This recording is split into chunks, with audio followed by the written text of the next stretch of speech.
रात का सन्नाटा छाया हुआ था। अंजलि और स्नेहा अपनी सहेली की बर्थडे पार्टी से घर की तरफ तेज तेज कदमों से लौट रही थी। रास्ता बहुत सुनसान था और पहाड़ी इलाकों की ठंडी हवा के कारण दोनों ठंड से कांप रही थी। तभी रास्ते में अंजलि ने देखा कि स्कूल यूनिफॉर्म पहने, पीठ पर बैग टांगे कुछ बच्चे तेज रफ्तार में कहीं जा रहे थे। अरे तुम लोग इतने रात में स्कूल बैग टांग कर कहाँ जा रहे हो? अरे दीदी, ये भी कोई पूछने की बात है? आपको दिखाई नहीं दे रहा क्या? हम सब स्कूल जा रहे हैं। क्या स्कूल, वो भी रात के 12 बजे? आखिर इस समय कौन सा स्कूल खुलता है भाई? खुलता है ना दीदी, हमारा घास का स्कूल। अब हम चलते हैं, हमें देर हो रही है, मैडम डांटेंगी।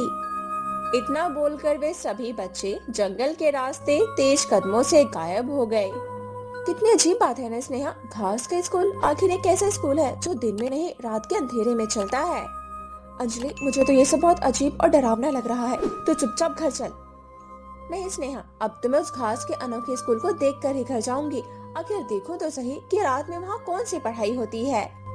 अंजलि, तू पागल हो गई है क्या? एक तो हम पहले ही लेट हो चुके हैं, ऊपर से सुनसान जंगल है। अगर वो कोई भूती स्कूल हुआ तो? अरे भूत प्रेत कुछ नहीं होता, तो बकवास बंद कर और चुपचाप मेरे पीछे आ। अंजलि और स्नेहा उन बच्चों का पीछा करते हुए घने जंगल के अंदर पहुंचती है।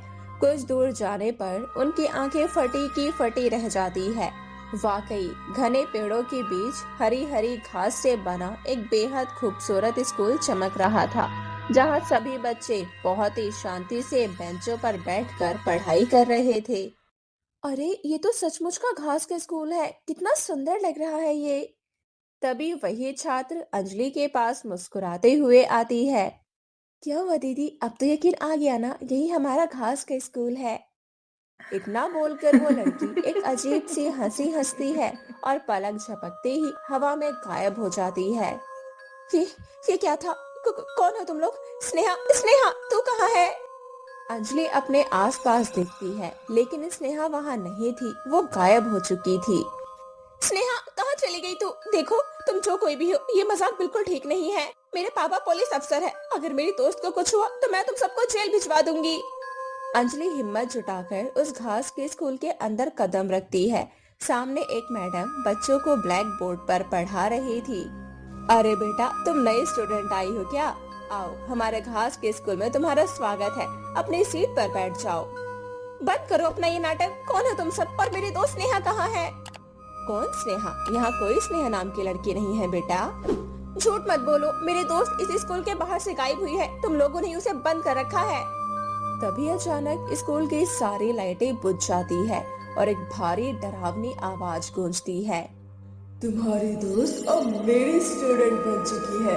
अगर तुम्हें अपनी जान प्यारी है तो चुपचाप यहाँ से चली जाओ, वरना अंजाम बहुत बुरा होगा। भूल जाओ कि यहाँ कोई स्कूल भी था। देखो, अभी तो मैं जा रही हूँ, लेकिन मैं वापस आऊंगी और अपने दोस्त को तुम्हारे चुंगल से छुड़ा कर ले जाऊंगी, ये मेरा वादा है। अंजलि किसी तरह डरते डरते घर पहुंचती है, लेकिन डर के मारे उसे पूरी रात नींद नहीं आती। अगली सुबह वो अपने पापा को पूरी बात बताती है। क्या रात के सन्नाटे में जंगल के बीच घास का स्कूल? अंजलि बेटा, ऐसा कैसे हो सकता है? मैं उस जंगल के रास्ते से 100 बार गुजर चुका हूँ, वहाँ कोई स्कूल नहीं है। तुझे जरूर कोई गलतफहमी हुई है। नहीं पापा, मुझे कोई धोखा नहीं हुआ है, मैंने अपनी आंखों से देखा है। पापा, मेरे दोस्त नेहा भी वहीं से गायब हुई है, प्लीज एक बार मेरे साथ चलकर देख लीजिए। हम्म, ठीक है, चलो। अंजलि अपने पापा को लेकर उसी जगह पहुंचती है, लेकिन वहां दूर दूर तक कोई स्कूल नहीं था, सिर्फ घना जंगल और सूखी झाड़ियां थी।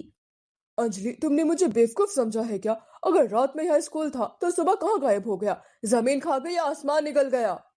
पापा, मैं कसम खाकर कहती हूँ, यहीं पर वो घास के स्कूल था।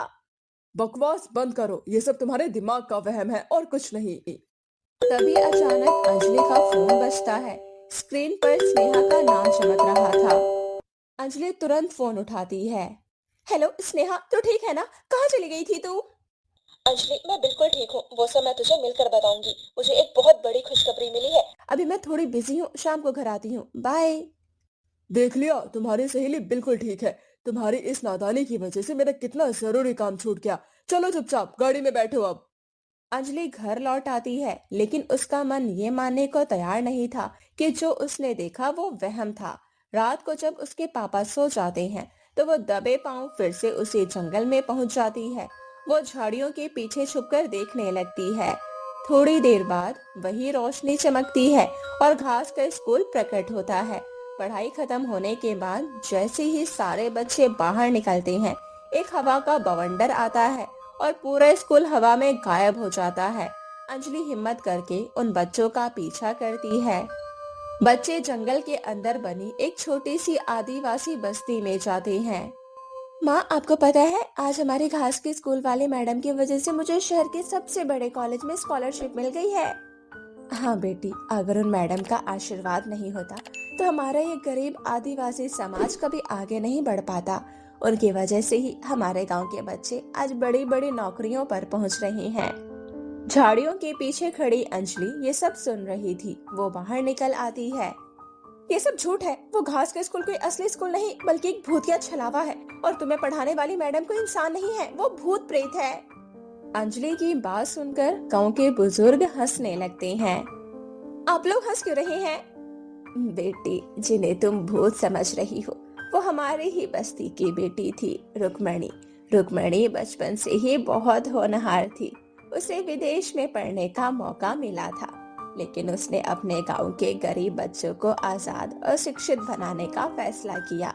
वो बिना पैसों के इन बच्चों को पढ़ाती थी, लेकिन कुछ जलने वाले लोगों ने रात के अंधेरे में उस पर गाड़ी चढ़ाकर उसकी हत्या कर दी। क्या?